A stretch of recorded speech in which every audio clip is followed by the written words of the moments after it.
Igan, arestado ang magbayaw na tandem daw sa pagnanakaw ng mga electric meter sa Quezon City. May unang balita si James Agustin.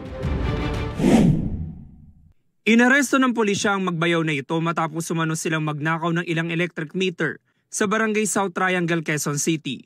5 electric meter mula sa iba't ibang commercial establishments ang nasabat mula sa kanila. Nagkakahalaga ito ng mahigit sa 32,400 pesos. Bago niya nakatanggap daw ng reklamo ang pulisya na may naunang nanakawan din ng electric meter, kaya sila nagkasa ng follow-up operation. May napansin sila yung dalawa na nakasakay ng motor na may daladalang metro.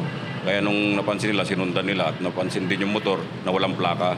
Kaya nung sinitanan nila at sinabi na parts daw ng mga motorsiklo yon. Pero nung tinignan yung daladala nilang bag, mga metro pala ng kuryente.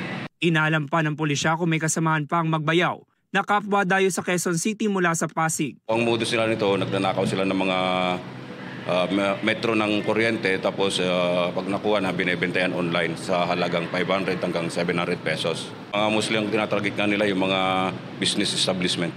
Sinubukan namin kunin ng panig na magbayaw na nakakulong sa Kamuning Police Station pero tumanggi sila magbigay ng pahayag. Nasampahan na sila ng patong-patong na reklamo.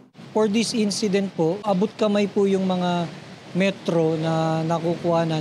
And apparently, talagang pinipersa lang ng mga suspect na kunin yung electric meters. Establishments po sila, pero hiwa-hiwalay po eh. Ito ang unang balita. James Agustin para sa GMA Integrated News. Igan, mauna ka sa mga balita. Mag-subscribe sa GMA Integrated News sa YouTube.